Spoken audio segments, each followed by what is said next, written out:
தற்போது கிடைத்திருக்கும் மற்றொரு அண்மை செய்தி. மாஞ்சோலை மக்களை அவசரமாக வெளியேற்ற ஏன் இத்தனை ஆர்வம் என தேசிய மனித உரிமை ஆணையம் கேள்வி எழுப்பியிருக்கிறது.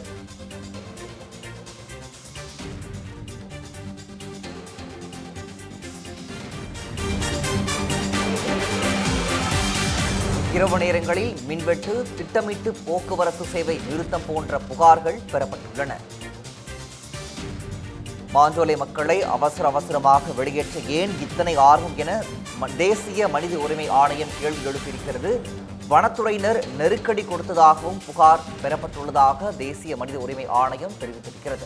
10க்கும் மேற்பட்ட அரசு துறை அதிகாரிகளிடம் தேசிய மனித உரிமை ஆணையத்தினர் கிடுக்குப்பிடி விசாரணை மேற்கொண்டு வருகின்றனர். அடுக்கடுக்கான கேள்விகளுக்கு பதில் சொல்ல முடியாமல் அதிகாரிகள் திணறி வருகின்றனர். மேலும் தொடர்பான முழுமையான விவரங்களை எமது நெல்லை செய்தியாளர் சரவணகுமாரிடம் கேட்டு வரலாம்.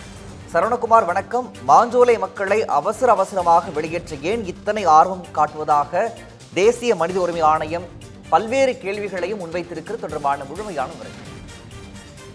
வணக்கம் பிரகாஷ். நெல்லை மாவட்டம் மாஞ்சோலை பகுதியில் 539 தேயிலை தோட்ட தொழிலாளர்கள் உட்பட 700 குடும்பங்கள் தற்போது வசித்து வருகிறார்கள்.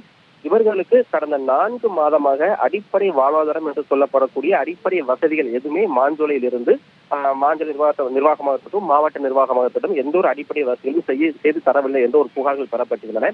அந்த புகார்கள் மீது உரிய விசாரணை நடத்துவதற்காக தேசிய மனித உரிமை ஆணையம் கடந்த 3 நாட்களுக்கு முன்பாக நெல்லை மாவட்டத்தில் வரை சென்றிருந்தார்கள்.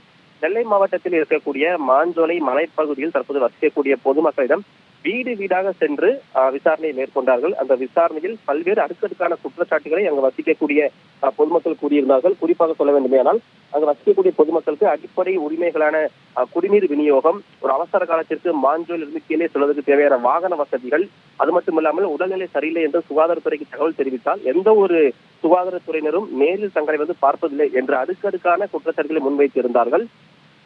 வீடு வீடாக சென்று பொதுமக்களிடம் விசாரணை நடத்திய அதிகாரிகள் இன்று நெல்லை மாவட்டத்தில் இருக்கக்கூடிய நெல்லை மாவட்ட ஆட்சியர் அலுவலகத்தில் வருகை தந்திருந்தார்கள். புகார்கள் பெறப்பட்ட அனைத்து அதிகாரிகளும் இன்று காலை விசாரணைக்கு ஆஜராக வேண்டும் என்று உத்தரவானது பிறப்பிக்கப்பட்டிருந்தது. அந்த உத்தரவை ஏற்று அரசு துறை அதிகாரிகள், அதாவது 10 துறையை சேர்ந்த தமிழ்நாடு போக்குவரத்து துறையை உட்பட 10 துறையை சேர்ந்த அதிகாரிகளும் இன்று தேசிய மனித உரிமை ஆணையத்திற்கு முன்பாக விசாரணைக்கு ஆஜராகினார்கள்.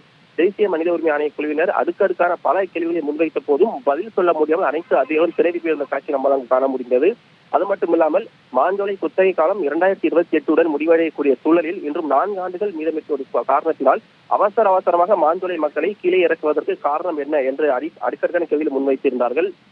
அது மட்டுமில்லாமல் பிபிடிசி நிறுவனம் கட்டாயப்படுத்தி தங்களை ஓய்வு பெற செய்வதாகவும் தங்களை இந்த பகுதியில் இருந்து அப்புறப்படுத்துவதற்கான வேலைகளை தமிழக அரசு தொடர்ந்து பல்வேறு நெருக்கடியும் தங்கள் தருவதாகவும் கூறியிருக்கிறார்கள்.